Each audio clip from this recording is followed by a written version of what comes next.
Yes, I forgot that we would have the recording in progress. So welcome again. My name is Lena Fox and I work for the Comprehensive Center with Education Northwest. My title is Education and Youth Development Associate. I've had experience working in school buildings alongside teachers and also working in the community school model. I have experience with working with students pre-K to 12th grade, and I'm so excited to be here. My expertise really lies in this idea of engaging families and community, and I'm excited to have this presentation for you all today. We are really going to be learning and growing together, and so I invite you to be willing to participate and to be willing to engage in your own learning.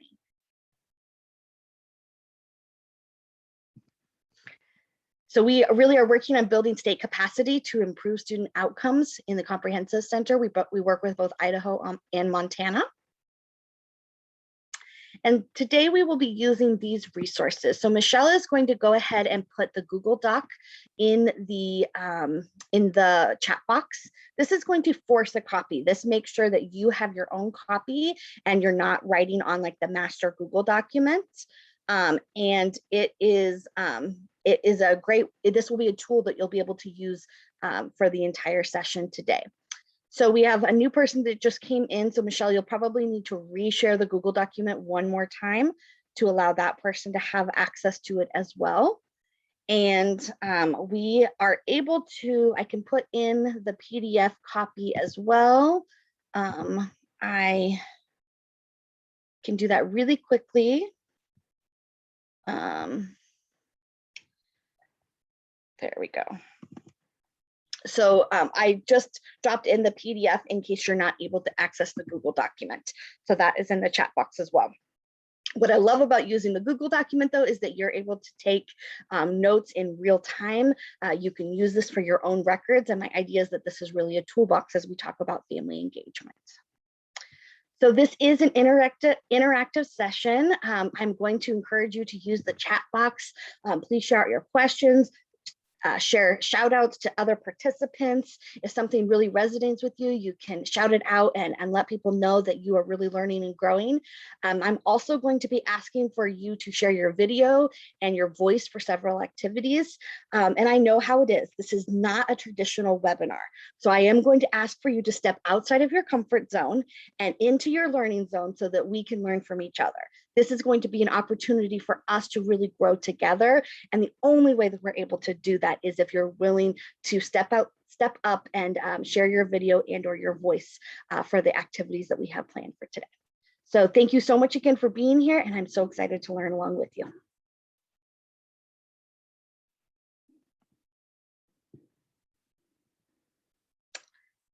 So we already did this a little bit while we were waiting for people. So if you have not introduced yourself yet, please introduce yourself with your name, your school, district, and your role in your district. I'm really excited to see all of the people that are in the room today. We had a few people that just joined us, so please be willing to share your name, your school or district, and your role within the district. That will be really helpful for us as we are continuing with this presentation. And I just want to welcome you all for being here.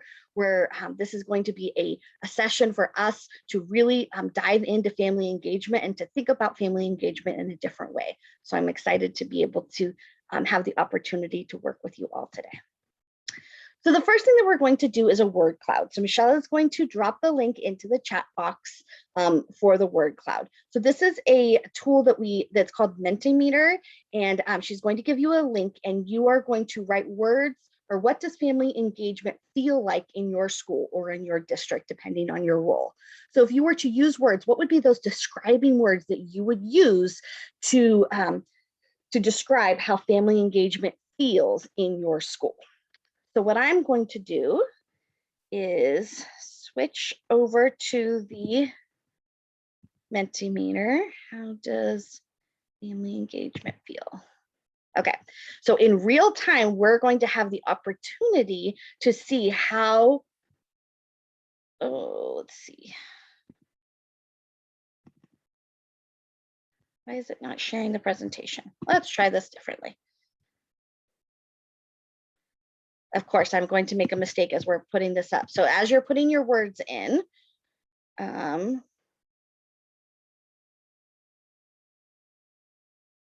We'll see if I can get this to load. I guess I forgot how Mentiometer works. Okay, so let's try this. I guess I should have had this link up. Okay, so this should be showing us our results, yes. So if you are putting words into this Mentiometer, we should be seeing them. We're not seeing them. Maybe. I know, I see that we're not seeing them. Maybe stop sharing and then restart sharing. Yeah, let's try that.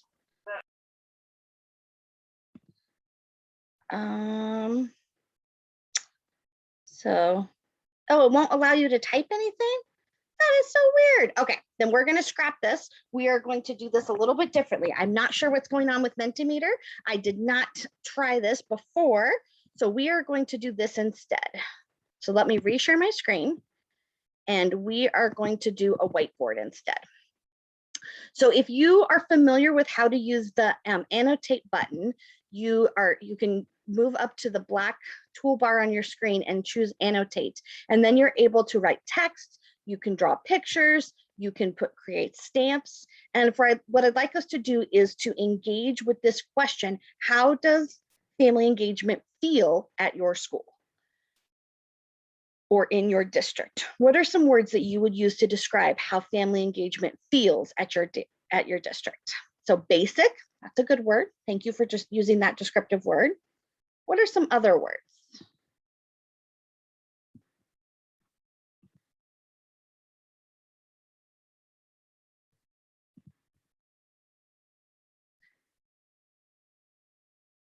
Non-engaging, one-sided, lacking.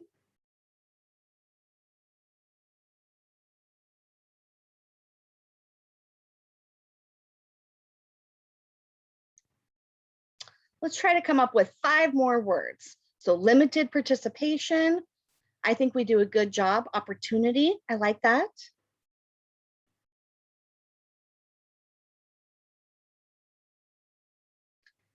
Maybe 3 more people that are willing to add something. Question mark. Not sure how family engagement feels in your district or school. Great. So when we reflect on these words, we are thinking about this idea of what does family engagement feel like? And there is definitely going to be a feeling that is felt on both sides. So we have this idea of how the people in the district and the people in the schools are feeling. And then also this idea of, well, maybe how is family engagement feeling on the other side for families? And our goal is to really figure out what can we do to better support the system so that we can increase family engagement and really make it an engaging process, to make it so it's dynamic, to make it so that it is truly two-sided. We want to enhance the participation and making sure that we are getting feedback from our families and that we have the opportunity to see the potential in the strong partnerships with the families that we serve. So thank you so much for your willingness to share your thoughts on the whiteboard. What I'm going to do now is go back to our presentation, and see that then Mentiometer worked. I guess it was just a little lacking today. So we are going to just keep on going through, and it's okay that this did not work for us. We just have to deal with the technology as it throws these curveballs at us. We're able to use the whiteboard, and then we will work to make sure that you're able to see the rest of the presentation. So is the presentation back up? You can see the PowerPoint slide? Looks good. Okay, great. So these are our session objectives today. We really want to think about authentic family engagement and how to build stronger school communities and lay the foundation for effective school-family partnership. We're going to have the opportunity to explore practical tools for improving this family engagement and strengthening our school communities. Participants will learn how to create meaningful dialogue and opportunities to partners with students, families, school staff, and community organizations. It's really important for us to leverage the partnerships with staff And staff will learn how to capture the stakeholders' expertise to utilize the most effective strategies and support the needs for the community's most vulnerable students. So the idea here is that we are going to learn together and really problem solve. How do we create a more authentic family engagement opportunity for the families that we serve? And we know that family engagement is important. When we look at what research tells us over and over again, it's telling us that when families are engaged, students are doing better. So these are 4 examples of research studies that have been done to really highlight the importance of family engagement. So just to briefly go over this slide, I will quickly make some connections to research. So parent involvement in education is crucial. No matter their income or background, students with involved parents are more likely to have higher grades and test scores. They attend school more regularly and they have better social skills. They show improved behavior and they adapt well to school. So all of these studies are similar, and really what they're stating is that no matter what the situation is inside the school, if these are students that are coming from high poverty situations, if they're coming from more affluent backgrounds, whatever the circumstances are, when families are connected to the school, the students are going to do better. They are going to do better in school. They are going to have improved attendance. They are going to have better social skills. There's a lot of research that links this idea of building this community environment and really figuring out how we can connect the family and school. So all of this research will be linked at the end of the presentation, and you will have the opportunity to dig into it a little further. It's really interesting to look at the statistics and to really think about what this data is showing and how we might be able to use this data to really put some oomph behind our efforts in family engagement. So what we're going to do first is we are going to complete the first sections of our KWL. So what I want us to do is to open up our document, and I want you to share in your document what you already know about family engagement, what works, and then what is it that you want to know. So this will be on your own Google document, and then we will, so we're going to give you about we're going to say 4 minutes to complete these sections of the KWL.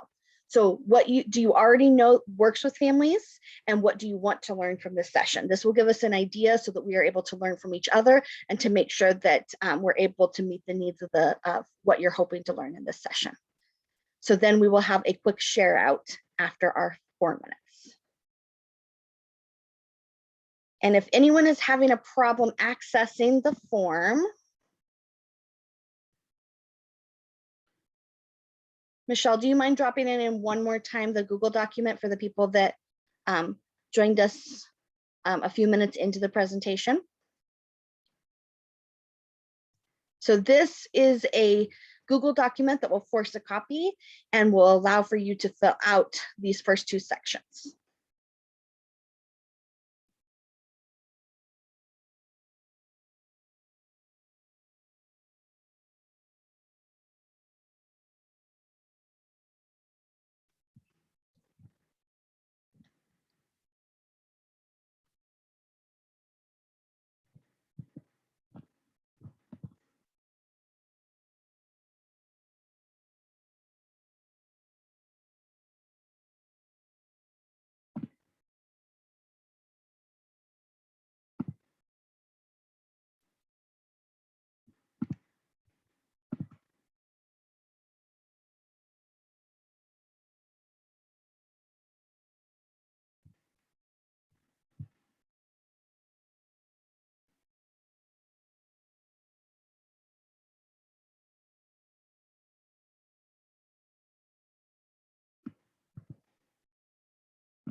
Okay, we're going to give about 2 more minutes to finish up the first 2 sections of this board, and then we're going to do a quick share out.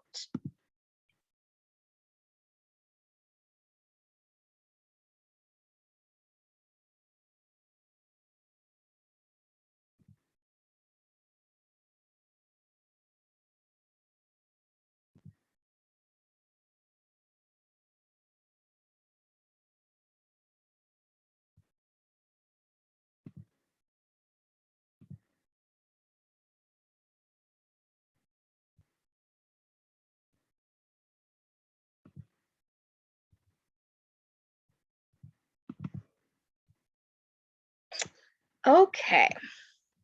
So we're going to pause on what you already know, because that expertise will be shared in our next session. But what I'd love to know is what is it that you're hoping to learn from today?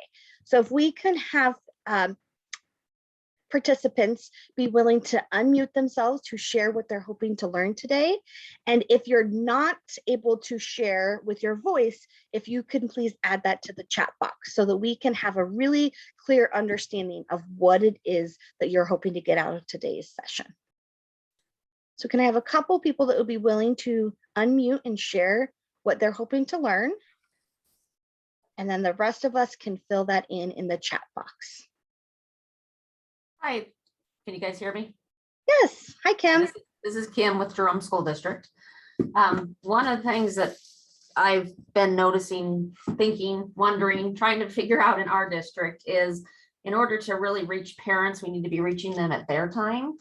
Mm-hmm. And how do you focus your district funds towards that end so that staffing happens after school hours? So we tend to staff all of our people from 8 to 4 because that's when school happens. But I feel like family engagement happens outside those hours. How do we how have other districts figured out how to staff that? Does that make sense? Yes.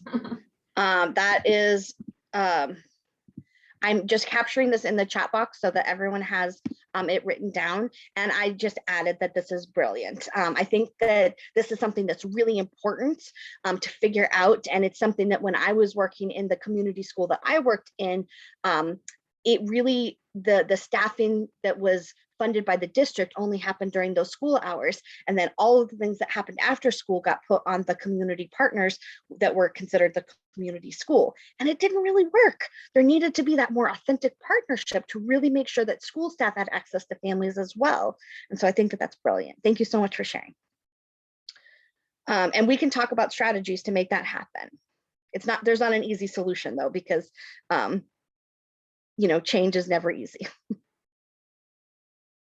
What other things are we hoping to learn from today's session?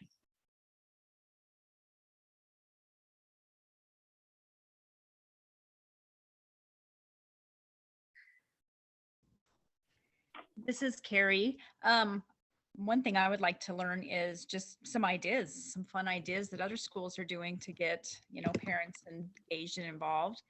And the second thing was to get staff buy-in. Sometimes teachers don't really want the parents in their rooms, or they don't want to stay after school and be a part of community building. So those are my two things. I'm just writing this into the chat box.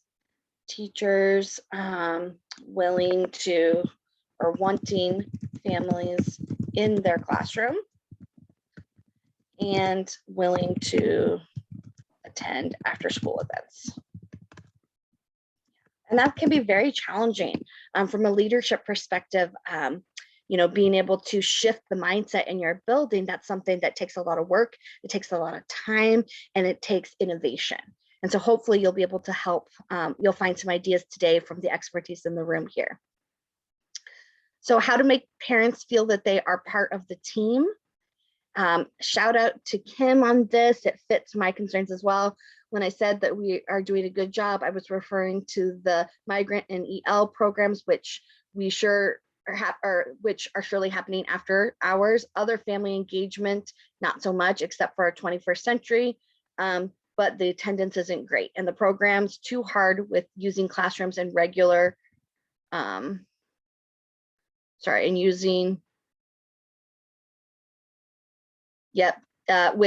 has a problem too with using classrooms and regular day staff. Yeah, there is this idea that classrooms become property in some way to the teachers, and so when there has to be that shared classroom space, that can be really challenging. And I completely understand. I wouldn't want somebody coming into my room and making a mess and moving things around, or things get broken. And so how can we create that partnership to make it so that it's our room instead of this idea of figuring out how to be able to manage those challenging circumstances? Absolutely. Great. So what I'm hearing from this group is that we really want to learn from each other to get ideas on how other schools and other districts might be engaging families and what are the success stories. And that's really what the hope of this session is. Together, we have collective expertise. So I have a few things that I'm bringing to the table and some ideas that I'd like to share with you, but those by no means are the best or the only ideas that are out there. I believe really strongly in the collective expertise. And I know that some of the things that we're doing in our districts are working really well. And if we can have the opportunity to share those ideas and to build off of each other, how much better our family engagement can be. So that's what we're going to be doing for today, is really having the opportunity to think and to learn and to grow with each other, and figuring out how can we tackle this really challenging and complex topic of family engagement. So as we move on to the next section, what we're going, oops, there was a little preview of what's coming next. We are going to be exploring the expertise in the room. So what we're going to do is I'm going to open up the Google document and be taking notes so that at least there's some sort of group capturing of all the expertise that's being shared. But what I encourage you to do is to also take notes in your toolkit so that you can make sure that you are remembering the great ideas that are being shared. And this is something that you might want to try. So if you are taking a note and it's something that you really want to try in your own Google Doc, you can highlight it with green. If you're thinking this might work, this might not work, I want to think about this a little bit more, then you can highlight it with yellow. And if you're thinking, hey, I'm going to write this down, but I'm not sure that it's going to work in my community, you can highlight it red. And this will give you an idea of where your brain was at when you were actually taking these notes, so that when you go back and reread the notes, you can be like, okay, I know what I was thinking then. Now that I've had time to reflect, do I still feel the same way? So I'm going to go ahead and open up the, I don't know if it's going to, let me try this. So I'm going to stop sharing for just a moment and grab the Google document. It will force a copy for me as well, because I don't want to disturb my actual copy. And so as I'm getting this to be pulled up, I am going to reshare my screen so that you all can see what I'm working on, which is this copy of the toolkit. So what we are going to do is to, oh, I guess it didn't. Huh. Well, that's weird. All of the notes, do the notes from the other session show up in your guys's? Yes. Shouldn't they? Yes. Yes. Oh, I'm so sorry. Please forgive me. I don't know why that didn't work. It's not supposed to. It's supposed to force a copy. So I apologize. I guess that there's some shared expertise from the last session that did this. These are the notes from the Montana session that we did. So golly gee willikers. I guess I should have tested that. I apologize. That's what happens when you're not really, you just assume that things are going to work. So you can have the notes from the other session, but we're also going to work on just building our own tools today. So what we're going to do is we're going to divide these tools that you share into communication tools, student learning on display, social media, family activities, and other tools to connect. These are some basic ways that we can categorize family engagement so that you can be thinking about family engagement in very specific ways. So do you have good communication tools? Do you have opportunities for student work to be on display? Do you have ways to reach families in social media? Are you doing concrete and authentic family activities? And what are the other tools that we might be able to use to connect? So one of the strategies that I used and I really liked for our English language learners is to do sticker voting. So I'm sure that this is something that you're familiar with, but I'll just briefly go over it. So when we were doing things like our Title I nights, we would have a big poster with words and pictures of different kinds of activities that we offer throughout the school year. And families would be able to vote on what activities they liked the most so that we could make sure that we were actually meeting the needs of the families. And then there was a section for families to add ideas. And so we would have somebody that was able to, so we made sure that all of the interpreters visited the station so that if they needed to add notes into the other section that they could, and they could explain how the sticker voting worked. And this was a great way for us to really capture a lot of information in a very short period of time. So we had like an hour and a half Title I family night, and we had the opportunity to have a lot of different voices be heard. And it also was in a really, it was in a way that didn't intimidate families because they didn't have to raise their hand and speak in front of the group. They didn't have to share their ideas out and be worried about what other people were thinking. All that they had to do was to walk over to the sticker chart and vote. And it really was a very effective strategy for us to be able to gather information. So that's one of the ways that one of our ways that we communicated with families was with our sticker voting. So I'm curious, what other strategies do we have? Who would like to share their expertise on family engagement?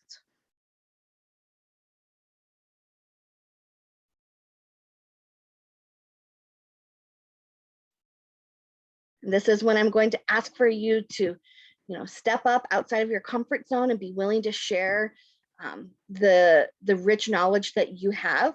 All of us have experience with family engagement in some way or another, either from what we're doing specifically in our own districts or our own experiences with family engagement in other settings. I'm really hoping that we can have an opportunity to share the expertise in the room. Go ahead, Jill.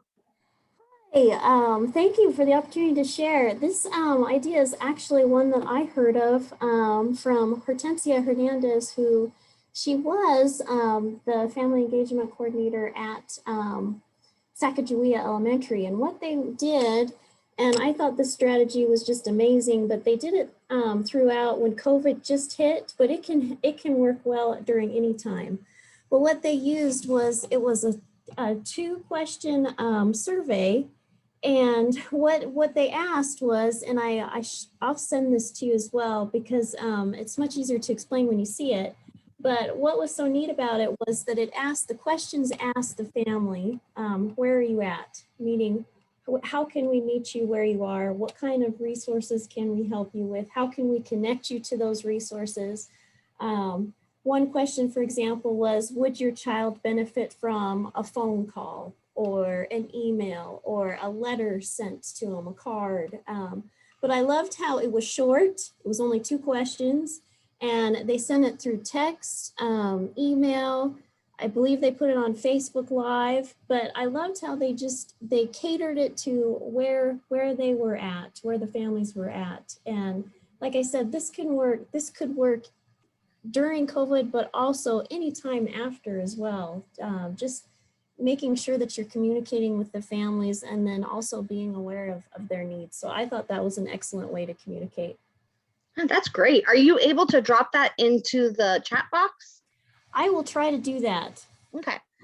It would be great for us to be able to, and I don't know exactly how that will work, Jill, with Zoom. I'm not sure if you have the opportunity or the ability to do that, but it's something that we would definitely like to be able to share out.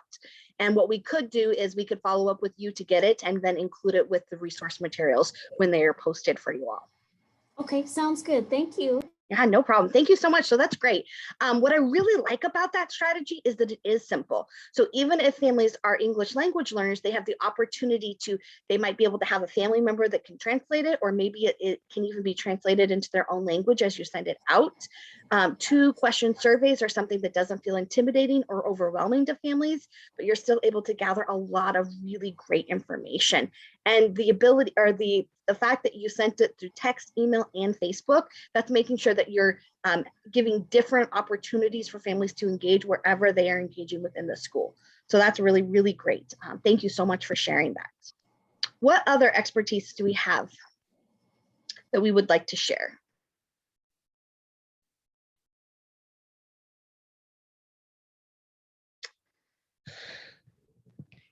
I can share from, we're Idaho Department of Juvenile Corrections, so we have Mhm. schools within our 3 facilities.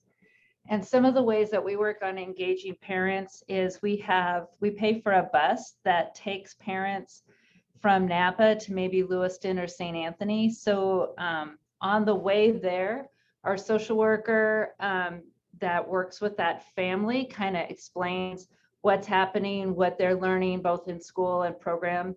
And we have educational tools on the bus on an iPad that they can go through and see all the different things that we're doing in school. And then they go and spend a few hours with their child and kind of see what their life is like. But also they get to meet with the teachers and learn about what they're doing, how they're doing it, and those type of things. So we use title dollars to pay for that transportation. And then up at Lewiston, they have a kind of like an open house once a year where the families get to come on the facility and we do activities with them. They get to have lunch. We have a greenhouse and a shop up there that they get to enjoy and see what their children are building and learning about and creating. And then they have parent-teacher conferences so they can talk with the teachers. They can see, again, all of the work that they do because we're corrections. We can't do anything like social media. We don't do a lot of those type of things. And what we provide parents, meaning contact day-to-day, is limited due to security purposes, but we do that. And then we also open up, we use Edgenuity as our curriculum. So we're opening that up for parents so they can see exactly what their kids are doing in school. And then we meet monthly to review both school and program. And we do that over Blue Jeans, which is like Zoom, so that the parent can actually see their student and then also talk with teachers, ask questions, see their progress. And we also do all of our IEPs virtually as well, so that the parents are not just hearing what's on the phone, but they can actually see everyone and really be a part in a situation that maybe they couldn't normally be. That is so great.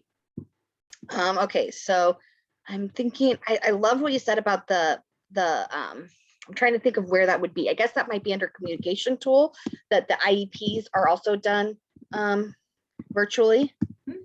Yeah. Virtually, so families can attend. And so what I did in my notes is I didn't make it as specific to your organization, but tried to see a little bit how that might be able to be applied to everyone. So so just know that I didn't put anything about the corrections in here because I didn't think that was applicable. I realize why you do things the way that you do it and how wonderful that you've had the opportunity and that your team has been so innovative, really thinking about how you can engage families when there are really concrete limitations. I think that this opportunity to do IEPs virtually is phenomenal. I am a mom that has 2 kids with IEPs, and it is really hard for me to take off time from school and to go to school when it's convenient for the school to be able to have this meeting. And so to be able to maybe to think outside of the box and do I actually have to be in the building or could I just call in? That would make it so much easier. And I also think it was really cool how, and I know a lot of people do the monthly meetings, but I think that now that we've been in COVID, to really be able to highlight this idea that we can do family meetings virtually. And this is an opportunity for us to really meet families where they're at. They don't have to go to school. They don't have to find a babysitter. They don't have to uproot whatever they're doing and be able to come to school. All they have to do is to be able to to join the meeting with their phone or join the meeting with a phone call. And it might really be able to create more opportunities for families to engage. So thank you so much for those great ideas. What other ideas do we have? Are there some ideas? I see somebody in the chat. I love this. Okay, so I'm going to go ahead. I 100% agree with you in the chat box. Google Translate is a great communication tool. I have used it so many times.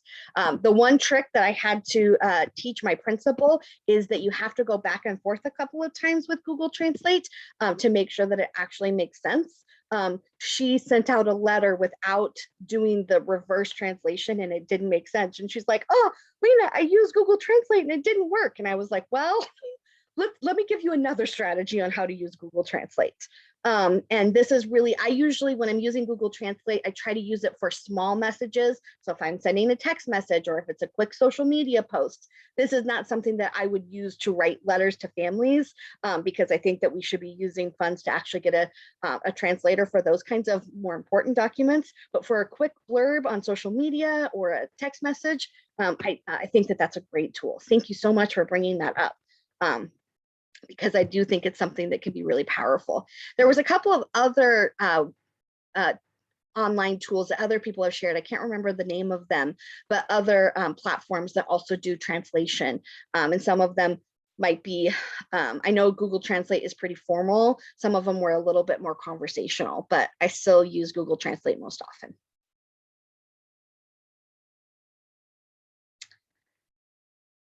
So what other tools? Did I miss anything else in the chat? I want to make sure. Okay, yep, we're good. I'm curious if this group has any ideas that we can add to student learning on display, or any really innovative ways that you've used social media or any other family activities that have been really powerful. This is your opportunity to share the good work that you're doing, and then for us to be able to learn from your really positive experiences. Hey, Lena, this is Hortensia Hernandez from the Caldwell School District. So through our community school work, I know we've surveyed our parents a lot, but the point of the reason that we do that often is because we sometimes can go into assumptions of what they need or what works best for them. And in reality, that's the best way for us to do things is for them to tell us directly. So sometimes we try to do at least once a year and just grow from that. But and one of the things that we learned from them was that we often thought, oh, we'll meet them where they are. So like family events, overlay them with health resources. But sometimes they come direct to the school just to be able to just do as much as they can with the very limited time after work that they have. And so one of the things that we have done, and that has been quite successful in the past, 3 years minus the COVID year, was we did Sacagawea became a community school about 5 years ago. And we did, to showcase kind of what it was and kind of re-engage families, we did a trunk or treat.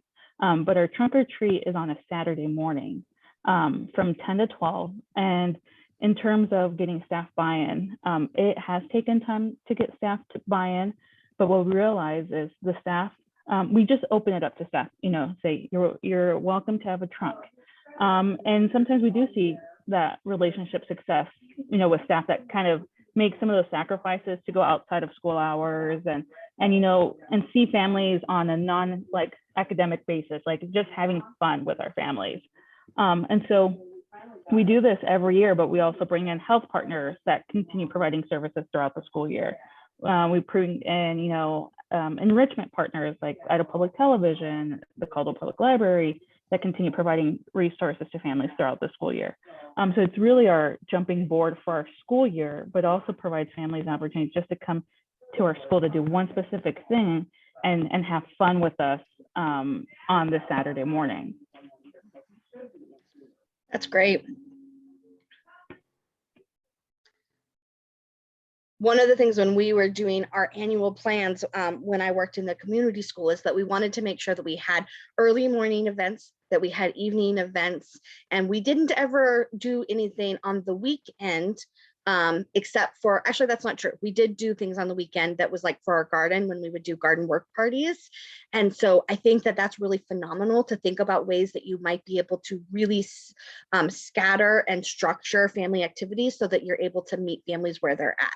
So when are they most able to come to these kinds of activities? And that's really phenomenal. I'm so glad that you were able to do that. And then what I heard you say is to really create staff buy-in with optional events. And then when they come, they are able to engage with families on a deeper level that might not necessarily be on the academic level.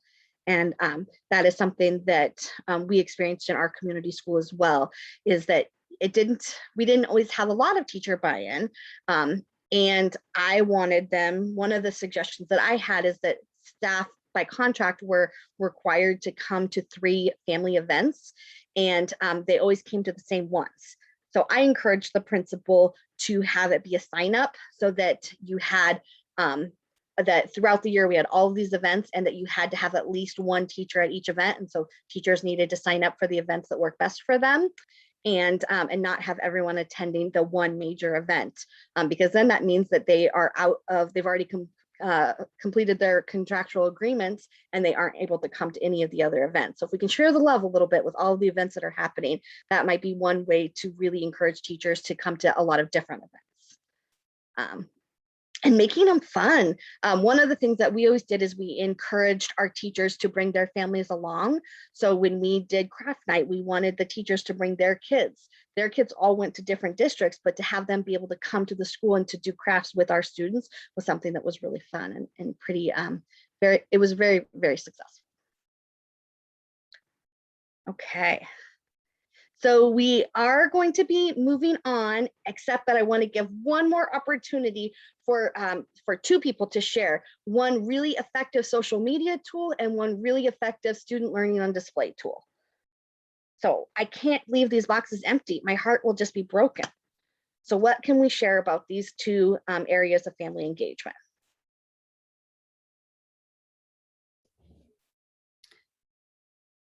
This is Janet Avery. Hi, Janet. So for social media, this is not necessarily a traditional social media, but using Flipgrid, it kind of goes with both social media and student learning on display. You can share student responses to what they've learned in Flipgrid with families so that and then they can even comment on their own child's response to a prompt or just a response where they might show what they're learning, have it up to the screen when they're making their video. So Flipgrid is a way to utilize a kind of more of a closed social media piece that's just between the school and the parent. And you can actually share the link to directly to their child's video if you want.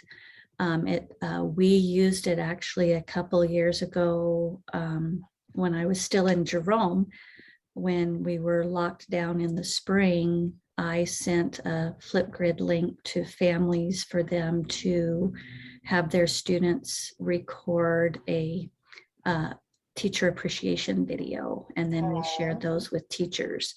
So social media doesn't just have to be Facebook and Twitter and Instagram, but also using Facebook, Twitter, and Instagram, I think you want to really showcase the pictures of kids doing things, of course, with parent permission of putting students on those places, but parents love to see their kids doing things, and then also sharing those with grandparents and things like that. So a lot of times we can utilize social media to tell our story of the great things that are happening, and it engages families because they get excited about looking for their students and looking for their teacher, things like that.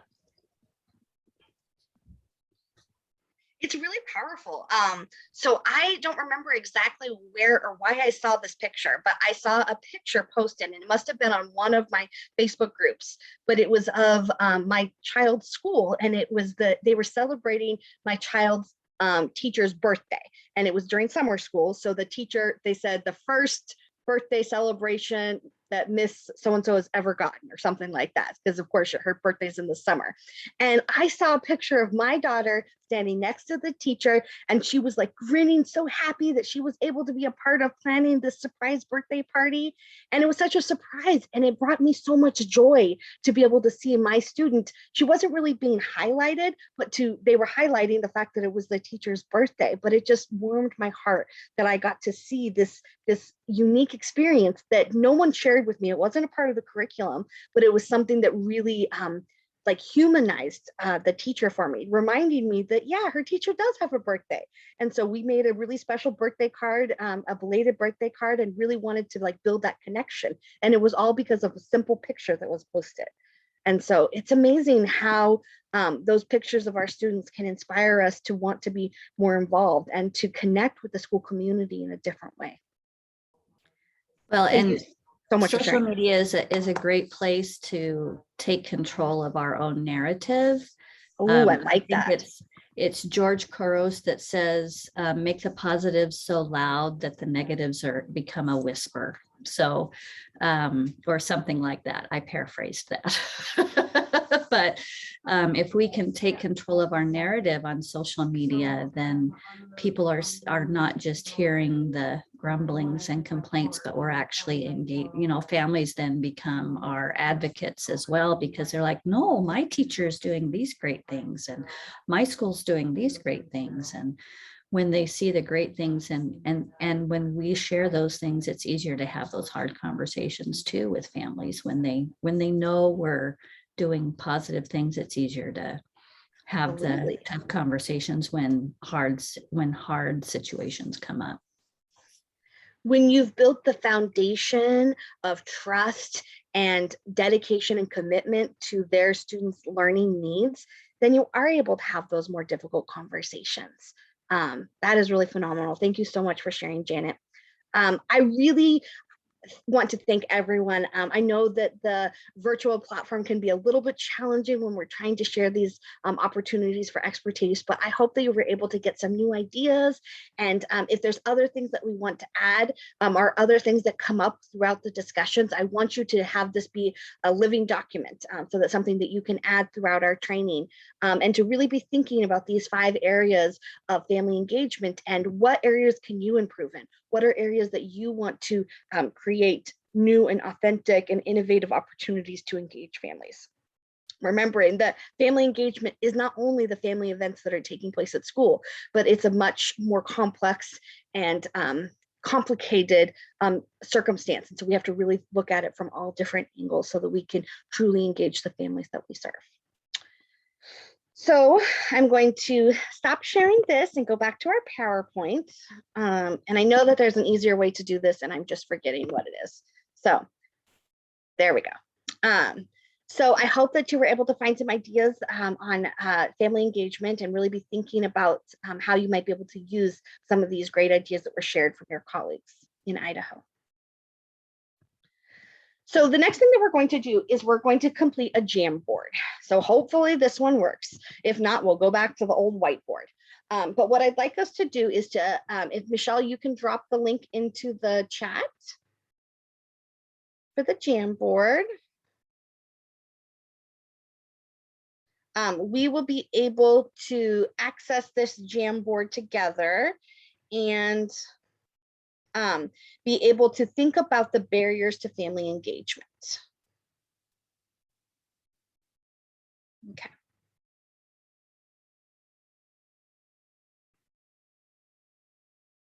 So did it switch to family or to the barriers screen for you guys all?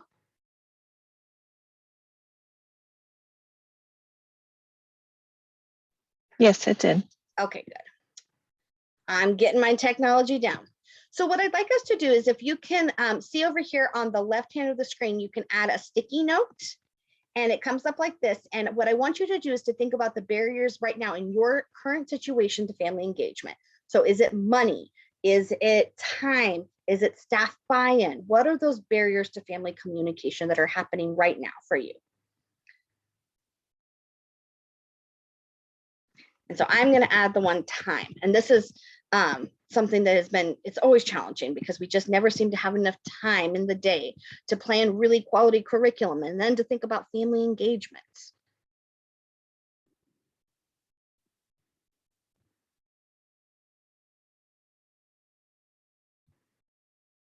Oh, buy-in.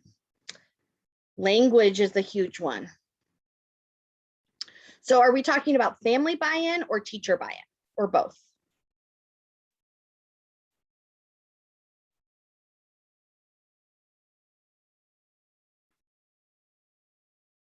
Family and staff. Yep. What are some other barriers to family engagement?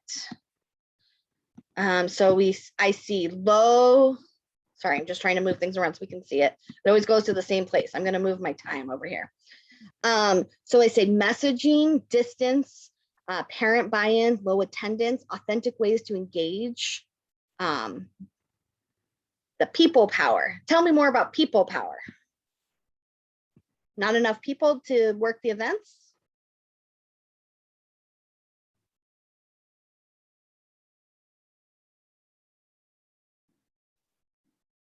So we're not seeing the sticky notes on your presentation, but when I pull it up on the Jamboard, I can see it, just as a heads up.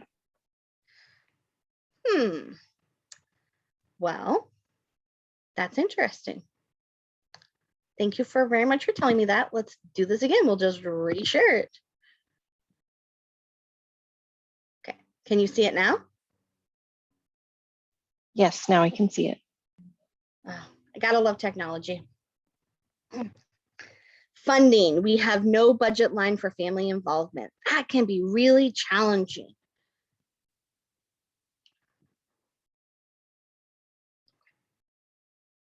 So there's lots of things that are getting in the way of our ability to create authentic family engagement. And so what we want to do is we want to think about, okay, we have all of these barriers to family engagement. So what now?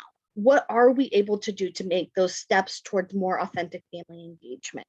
And to really be thinking about, so yes, these are all very valid reasons. And how can we be innovative and creative in the way that we are building family engagement in order to get better family buy-in?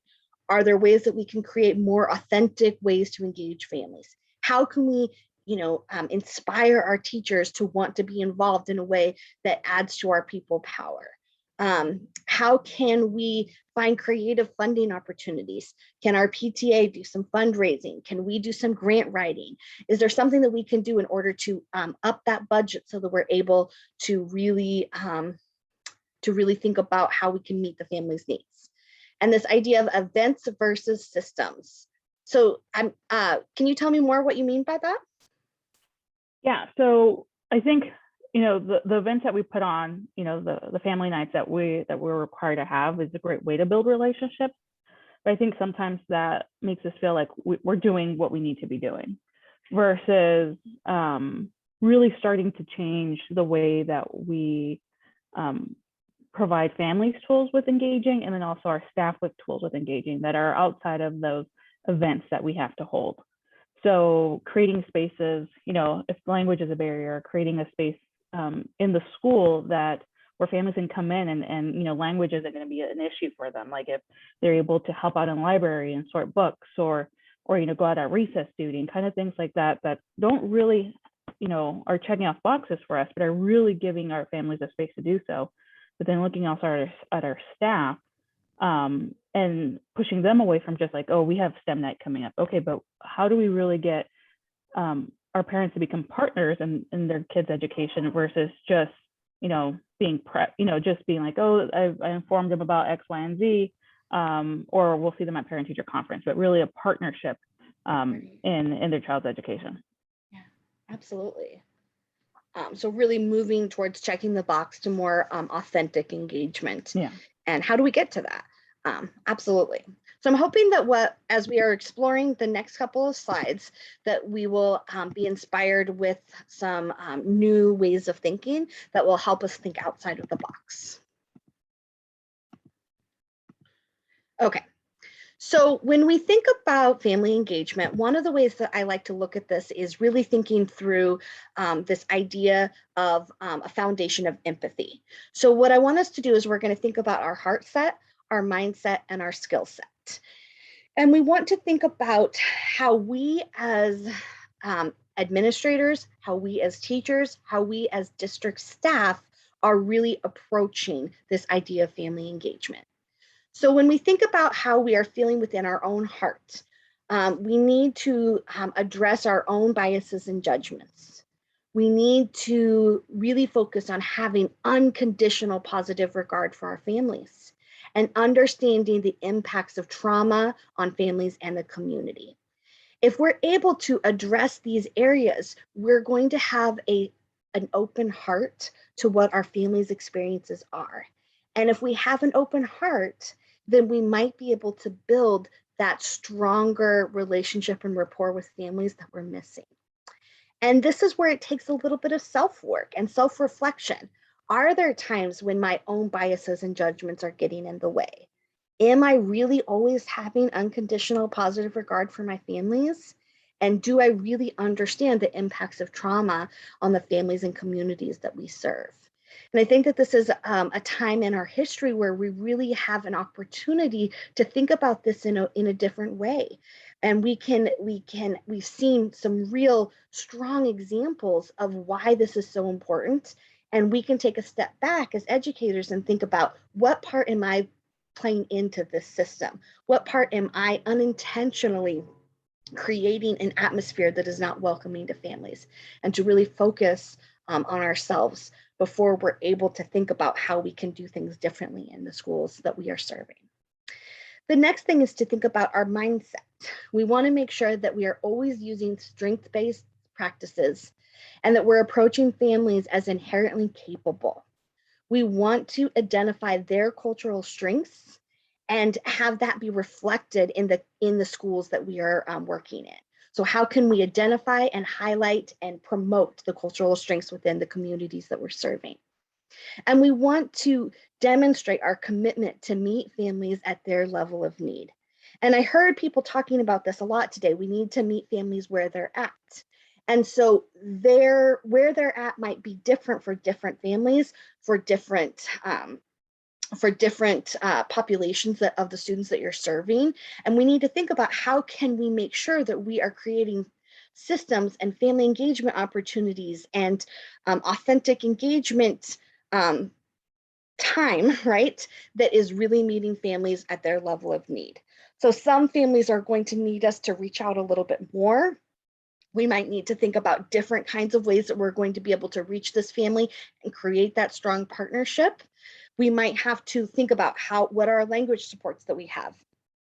Are we able to do outreach in the communities where they're living? Can we do events at the park that's near the school? Could we do an event in the apartment complex? Could we be having or hosting or partnering with organizations that are outside of the school, so that we are partnering with other organizations, showing that we have a commitment to meet their needs? And then lastly, we really want to think about our skill set. We want to make sure that we're using culturally responsive and culturally specific tools. We want to improve our skills on where to meet families where they are. And we need to remember that innovation is key. If anything has taught us with the COVID crisis, is that we are able to be innovative. And I know that this is the time where we really have an opportunity to change things for the better. We have an opportunity to not go back to the status quo. How can we engage families in a completely different way so that we are continuing to move forward and grow and become a stronger community together?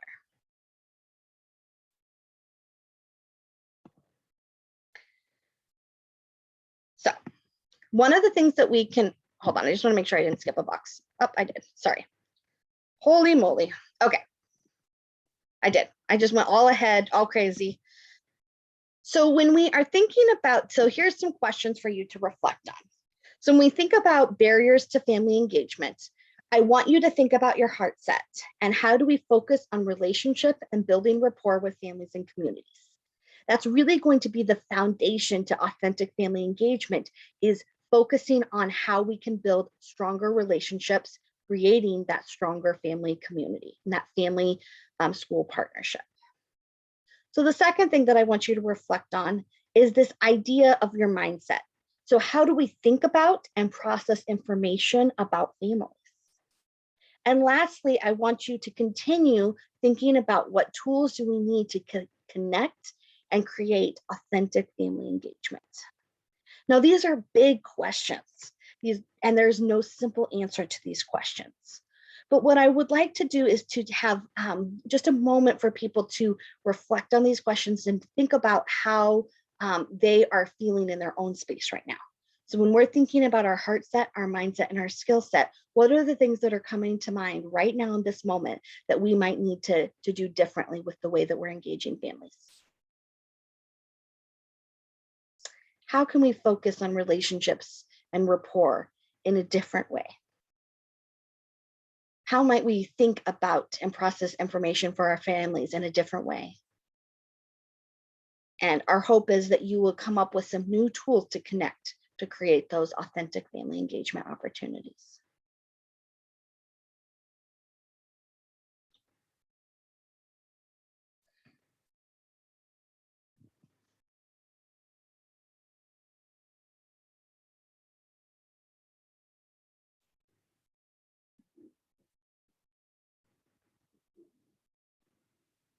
So as you're reflecting on the barriers to family engagement, what stands out to you about the heart set, mindset, and skill set? Let's have a few people that would be willing to share their heart right now.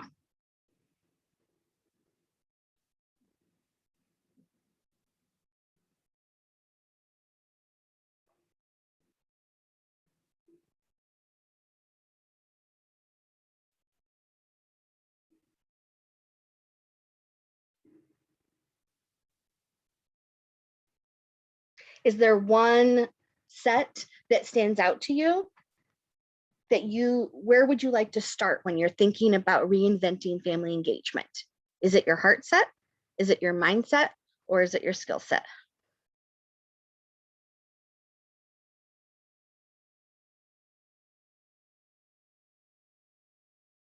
Oops, you're not getting out of it that easily.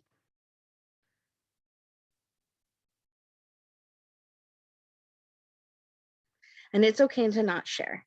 But I really do hope that we're able to really think about, as we're reflecting on these family barriers, where are we willing and able to start this conversation?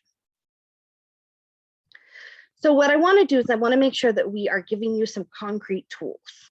So what we are going to do here is to build our toolbox. And the first tool that we're going to give you is the OARS tool.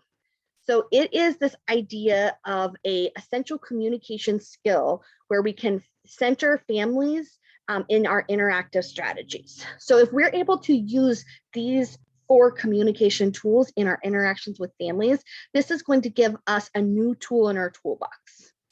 So what we want to do is we want to focus on open-ended questions.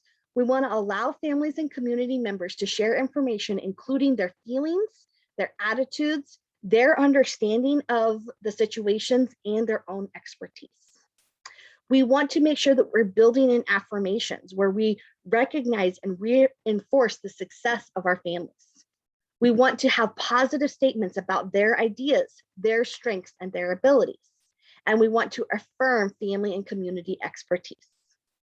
When we're listening, we want to make sure that we are using reflective listening so that we're mirror and reflecting their feelings, their thoughts, and their expertise shared.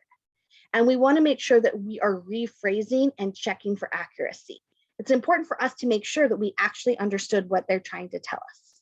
And when we use the skill summarizing, we're highlighting the most important elements of the conversation, and we're showing that we're listening and we're checking for accuracy again. So summarizing is at the end of the conversation, reflective listening is during the conversation, and you can use open-ended questions to start or to reinforce the conversation, and affirmations throughout. So this is a tool that can be really effective when you're having those difficult conversations with families, when you have an opportunity to talk with a family outside of the schoolyard. Maybe they're waiting for the bus, or maybe they're waiting to walk home, and you catch them in the parking lot. You might be able to use some of these strategies in order to really create that family-centered model of interaction. So these are some examples of open-ended questions. So there's a whole long list, and these are probably questions that you're already asking your families. But sometimes if you're like me, you get stuck with asking the same kinds of questions. So I'm really good at asking what your child's greatest strengths and skills are, but I might not be so good at asking some of the other questions. And so if you can broaden the open-ended questions that you're asking families and making sure that you're asking a lot of different kinds of open-ended questions, you're going to be able to get a lot of different kinds of answers. So focusing on their feelings, their opinion, how they feel that things are working. We want to give them an opportunity to share examples and give an opportunity to share their expertise. And we really want to show them that we value what they think. And when we ask these open-ended questions, we're giving them an opportunity to do the talking. And then we are in the position to do the listening. These are some examples of affirmative responses. I appreciate your willingness to meet today. You are clearly a resourceful person. That's a great suggestion because I enjoyed learning from you today. The way you handled that situation inspired me. These are some different ways that you might be able to affirm the families that you're working with. And when we're thinking about reflective listening, we can use statements like, so you feel, or it sounds like you're wondering if. And when you're summarizing, you can use statements like, let me see if I understand so far. Here's what I've heard. Tell me if I've missed anything. And when we're thinking about being culturally responsive, we want to make sure that we are thinking about the specific cultures that we're serving. So our American Indian and Alaska Native families, one of our researchers, Mandy Smoker Broadus, wrote an article that really demonstrated what our Native families need. And one of the things, or these are a list of the things that she feels, or she has researched that is most important for family engagement with our Indigenous families. So really to focus on cultural responsiveness and around the youth, families, and elders. We want to make those cultural connections across the curriculum.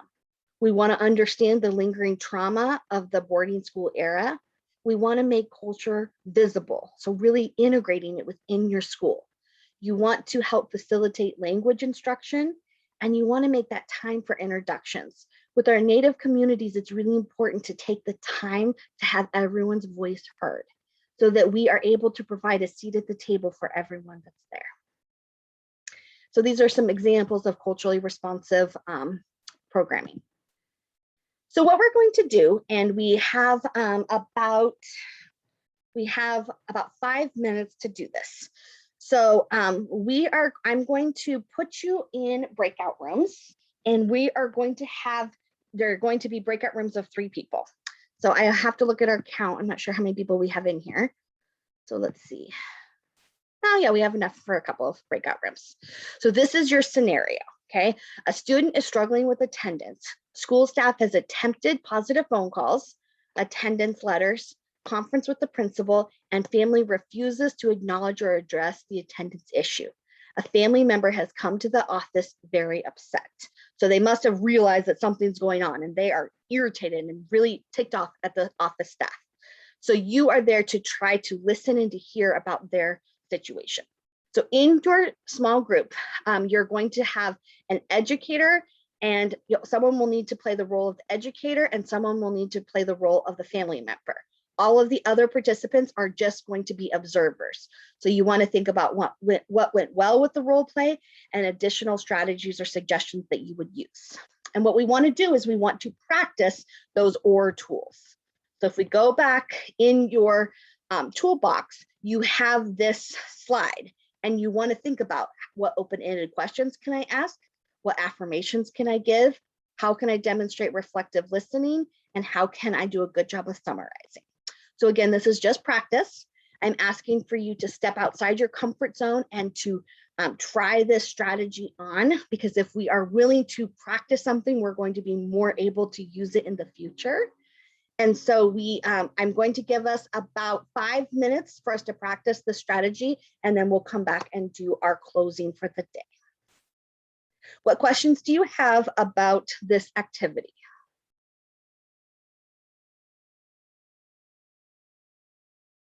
Okay, so I'm going to go ahead and divide us into rooms. If you have any questions, you can put them in the chat box or you can unmute yourself while I divide us up. Breakout rooms. let's do that. Okay. And I'm going to give us 5 minutes. Perfect. Great. Open all rooms.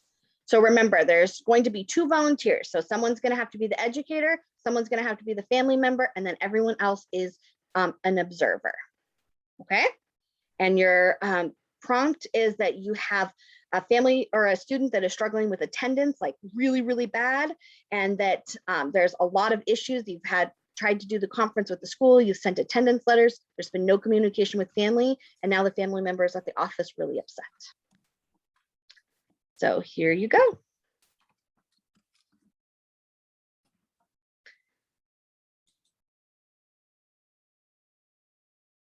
You are invited to join your rooms. There you go.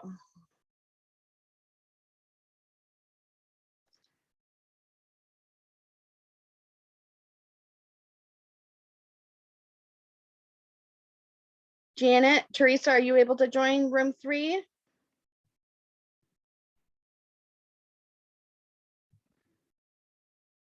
So we have some people that might not have been able to join. Okay, do I have at least 2 people in each room? I do. So at least they'll be able to practice.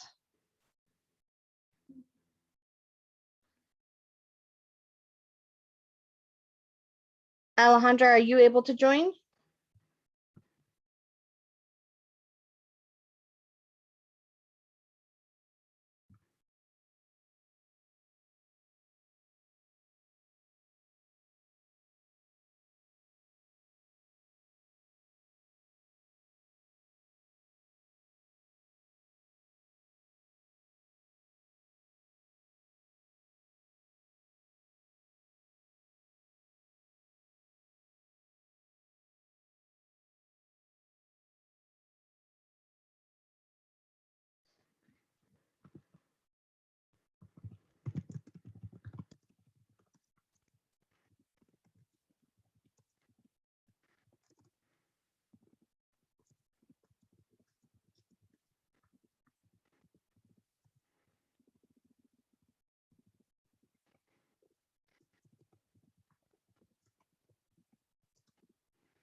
Okay.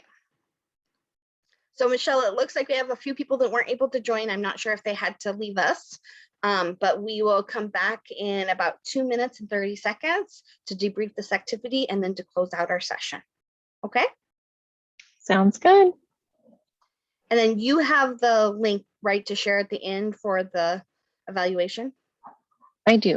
Okay, Yep. great. Mhm. Are you going to let me know when you want it in there? Yeah. Okay, sounds good.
Okay. So thank you so much for participating in that activity. I'm curious if there's any reflections on how that went. Was it easy to use the ORS tools? Was it challenging to use the OR tools? What reflections do you have about that activity?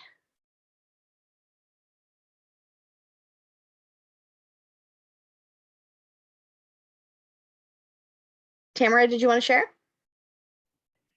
So I was with Kim, and we actually didn't completely role play. We kind of discussed the situation and how we would use the open-ended phrases.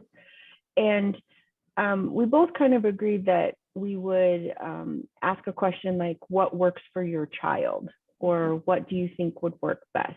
To kind of invite that participation and collaboration of, or what do you think, to give them some ownership. But then we also were, well, I was especially like, you know, what do you do when they don't have any ideas? So that's my question. Yeah, absolutely. And I think that that's where using these tools, it becomes part of practice. So being able to use the other parts of the tool, so active listening, showing that you are listening to what they're saying, being able to give affirmations for what is going well, being able to summarize and show that the families, their voice is being heard. They're probably going to say something because they're going to be angry. It sounds like they came to the office mad.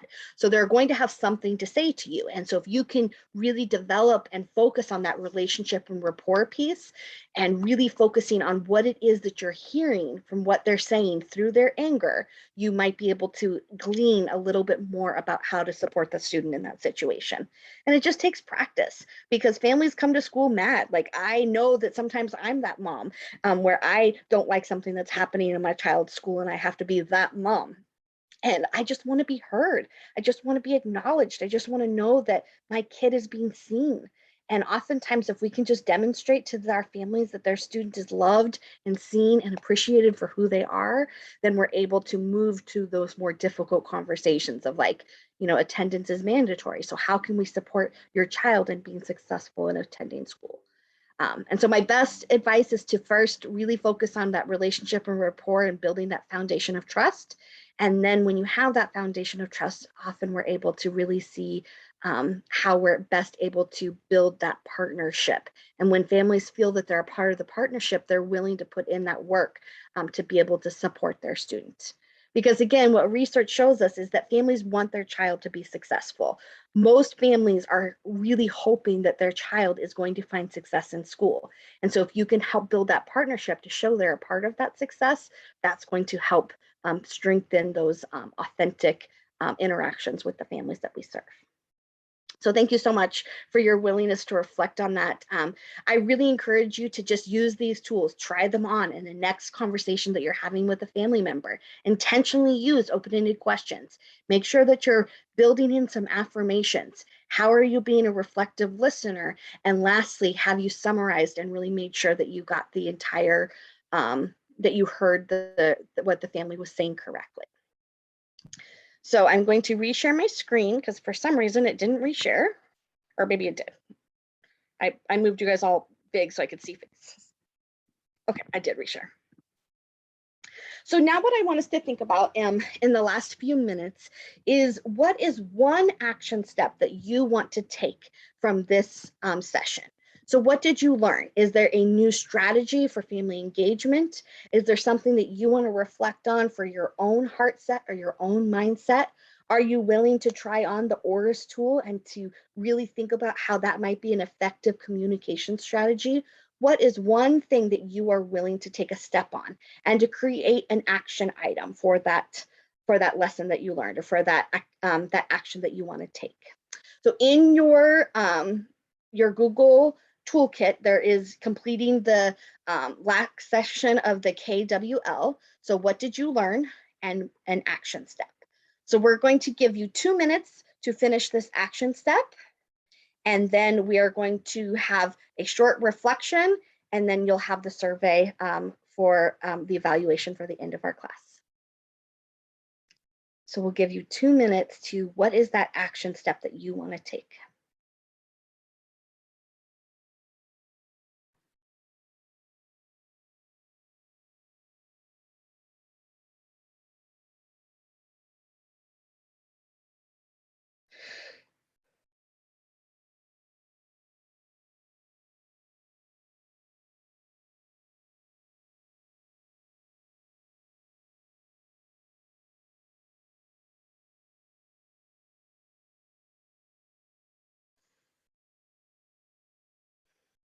one more minute to complete the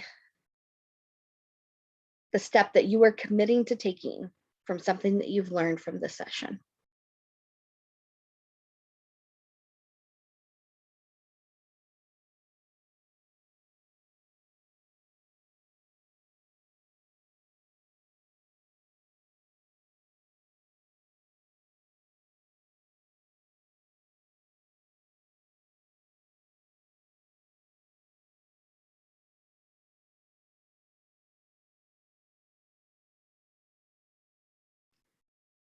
And as you are finishing your action step, what I'm going to ask next is for someone whose voice has not been heard yet today. I'm going to ask for you to step outside your comfort zone and share one of your action steps. So is there someone whose voice has not been heard yet? Would you be willing to share your voice so that we're able to have you be a part of this conversation and to learn from you as well? So we said 2 volunteers. I'm asking for 1. Is there one person that would be willing to share out their action step, what they've learned from this session of family engagement? It can be a new tool, it can be a new strategy, it could be thinking about your heart set, mindset, or skill set, maybe being willing to try on the ORS tool. What's one of your action steps?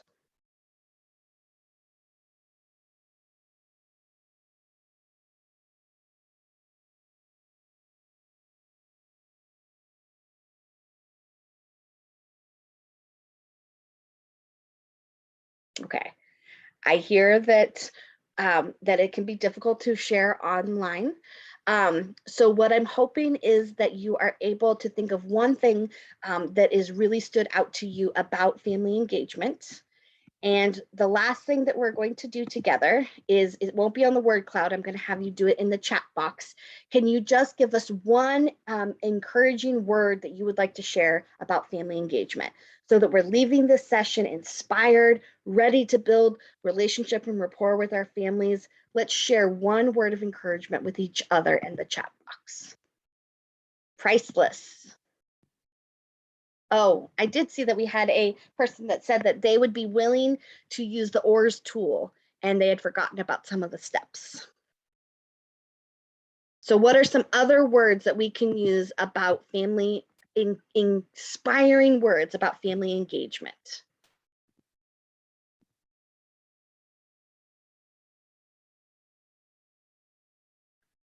Skill set, love it. Few more words of building relationships, that's key. What are the other words that we can share for encouragement about building authentic family engagement? That family engagement is invaluable. 2 more inspiring words. Empowering. We are doing more than we think we are, I think. That's true. You are doing great work. And that's why I love having the opportunity for you to share your expertise, because what you're doing is wonderful. And maybe there's just small things that you can tweak in order to make it so that it fits the needs of more families in your community. I want to thank you so much for your time today. You are an amazing group. I know that you're doing great things with kids. Sorry, I'm getting a little bit ahead of myself. Holy moly, current slide. I don't know why it went all over the place. Let's go back to here. So in your packet, you will also get all of these links to the research. And last but not least, we are going to share an evaluation with you in the chat box. And I just want to thank you so much for your time, for your willingness to step outside of your comfort zone and share, and for you I really learned a lot. I'm excited to go back and look at the tools and to think about some new ways that I can look at family engagement. Each time I do this presentation, I always learn from the group. And I'm really excited to be able to take what I've learned from you all. So thank you so much. Please fill out the evaluation. It helps us to be able to know what we're doing well and what we need to improve, and also what is going to best meet your needs as participants. So thank you so much for your time. Have a wonderful day.